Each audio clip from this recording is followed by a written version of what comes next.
Basically, I think one of the biggest challenges is writing authentically for our market, not alienating the Christian fan base that's out there, but also being able to reach the lost in a real way. Partly is the ebooks, because we're into such an electronic age that people want to do everything on their iPads or their smartphones. We do have a number of people, fortunately, that do like to have a book in their hands.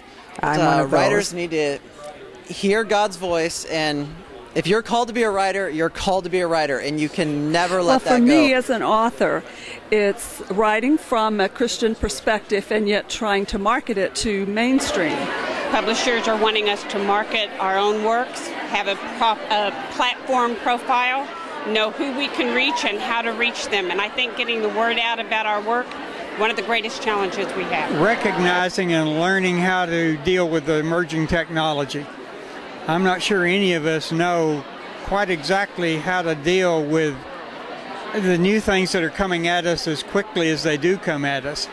And I think it offers a lot of possibilities. It offers a lot of problems as well. Well, there really are a lot of challenges, but I think one of the big ones, and the one that scares authors quite a bit, is the fact that we're moving into a digital age. We still love print, and I still love books in print. I love the feel and smell of a book. But I think also the idea of digital is a little scary. But I don't think it should be. I think that we'll end up with more readers. I think it's an exciting time. It's a time of transition in the industry, but I also think it's a wonderful time where we have lots of opportunities to grow a bigger readership. So I'm just really excited about it. I think this could turn into the new golden age of publishing. I do think it's a fabulous time to be in Christian publishing. The major challenge for new authors like me is getting your foot in the door the first time. But it seems like Christian fiction is exploding, and with all of the access via ebooks and people being able to go online and order whether they want ebooks or hard books, it really is. There's a lot of opportunity. There are some new publishers that are able to get into the business that probably couldn't a few years ago. But the challenge, I think, is just being found by readers and if you have a great story, so they tell us, if you have a great story, you will be found. Christian publishing in itself is such a small industry when you look at our amount of retail stores today, that they are not able to compete with the pricing structures of a Google or an Amazon. So to me, that is the biggest concern. Well, I think one of the major today. challenges facing Christian publishing today is that the traditional publisher for a long time has not done the engagement with the end consumer that they probably needed to do. That engagement really was abdicated to the retailer, and the retailer then had that direct engagement. But as we've seen in the publishing industry, the retailers are starting to go away. There are less retailers today than there used to be, and so the publisher themselves has had to play catch up and try to not only help themselves but to help their authors to build tools to engage the consumer, engage this new tribe and so forth that each author should have, and maybe they're playing from behind rather than playing from ahead. I see basically the fact that bookstores are closing and the industry's changing. Ebooks are becoming more and more popular.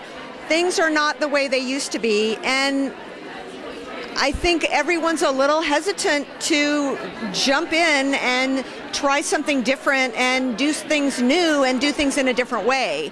And so I think the challenge is who's gonna figure out new ways to connect with the reader and to connect with the people who are gonna make a difference in getting the word out about the books that we write. Christian publishing is facing a challenge of a culture that is strongly oriented to non-Christian values. We have failed to really penetrate the culture because Christian publishing has focused on writing for Christians and has not been willing to take the risks of writing for the non-Christian market. Secondly, the danger we have is of focusing too much on technology and not enough on content. We're all about platform in Christian publishing today. We're catering to the celebrity market, but we're not catering to the heart needs of people as much as we ought to. That's a huge challenge, and there are writers who are stepping up to the challenge, but I'm finding real resistance with publishers to do some of the books because the people do not have a national platform. Platform trumps content too often, and we need to refocus on content because we've got a society that is desperate to have their heart needs and their intellectual needs met. I think we have to realize that content is king and format is a tool for that content.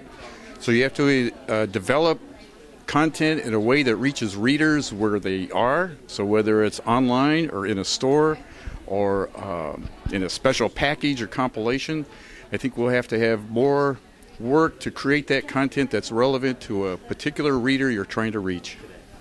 Well, there are myriad of challenges for Christian publishers, partly because the industry is in a state of flux. You have the digital revolution that's affecting the, let's just call it the sales stream, so which is affecting the retailers. The retailers are having to find ways of selling books in a different way than they ever have before. So the CBA stores in general have had some enormous retail challenges, which included the development or the collapse of much of the retail market. On top of that, the publishers themselves are faced with the loss of borders, the loss of the amount of shelf space given to Christian fiction and Christian books in general in Walmart and Costco. So they're needing to find new ways and new avenues to open up the marketplace. Fortunately, digital is a new option, a new opportunity, a new way of selling books. It's still the same content, it's just packaged differently. You could say that trade books, hardcover, mass market, digital. There are now 4 ways of publishing a book where there used to be only 3. And this is really creating a lot of opportunity for creativity. I see a lot of creativity coming out of the smart people that work in publishing, a lot of creativity out of the smart people who are entrepreneurs that are independently publishing. It's a day where content, however, is still king. If you can write a good book, you have something to say, and you can sell it, we can find a place for it, and we can change the kingdom word by word.